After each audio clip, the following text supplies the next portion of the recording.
ახლა კიდევ ერთი ამბავი.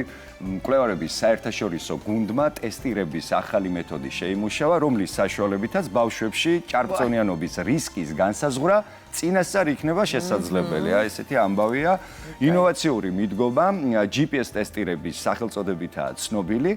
მისი წყალობით სპეციალისტებს ბავშვებში მაღალი BMI-ის, ანუ სხეულის მასის ინდექსის წინასწარ განსაზღვრა შეეძლებათ. BMI გვიჩვენებს იმას, თუ რამდენად შეესაბამება ადამიანის წონა მის ბიოლოგიურ ნორმას.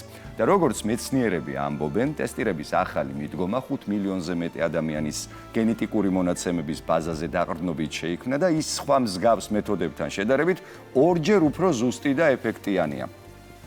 კოპენჰაგენის უნივერსიტეტის პროფესორის სმიტის თქმით, ახალი გენეტიკური ტესტირებით ჭარბწონიანობის განსაზღვრა 5 წლამდე ასაკის ბავშვების შემთხვევაშიც შესაძლებელი იქნება და ასევე ადრეულ ეტაპზე გვეცოდინება, თუ რომელ ასაკში უფრო მეტია ჭარბწონიანობის განვითარების ალბათობა. ეს დიდწილად გააუმჯობესებს შედეგებს და მომავალს, მე ვფიქრობ, უამრავი ბავშვის. მკვლევარებმა ასევე დაადგინეს, რომ ჭარბი წონისკენ ძლიერი გენეტიკური მიდრეკილების მქონე ადამიანები თავდაპირველად უფრო მეტ მასას იკლებენ, მაგრამ მოგვიანებით მომატების რისკის ქვეშ უფრო მეტად არიან და საკითხის აქტუალობაზე მეტყველებს სტატისტიკაც ჯანდაცვის მსოფლიო ორგანიზაციის 2024 წლის მონაცემებს თუ მოვიშველიებთ, ჭარბი წონა მსოფლიო მასშტაბით 1 მილიარდ ადამიანს აწუხებს, აქედან 880 მილიონი მოზარდი გახლავთ.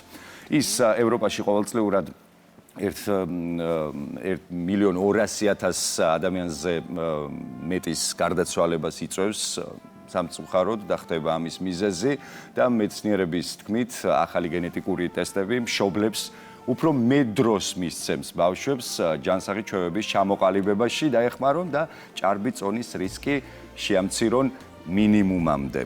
ძალიან კარგია მსგავსი მიგნებები პრევენციისთვის და ვფიქრობ, ძალიან ბევრი ადამიანიც ჩაერთვება სწორედ ამ მიმართულებით.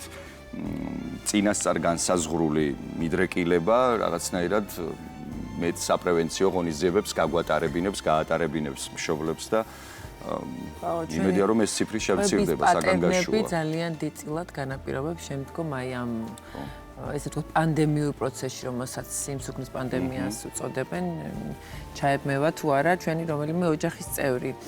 ამიტომ ხო, თითქოს ცნობიერება გაიზარდა, მაგრამ პრობლემა უფრო გაბევრდა, ვიდრე უწინ. ამიტომ კი, კვების პატერნს ძალიან დიდი მნიშვნელობა ენიჭება და ეს ბავშვობიდან მართლაც უნდა იყოს ჩადებული, რომ და წინასწარ ესე ვთქვათ, განსაზღვრულის და მოლოდინები შეიქმნა, რამდენად შეიძლება რისკის ქვეშ იყოს შენი მოზარდი.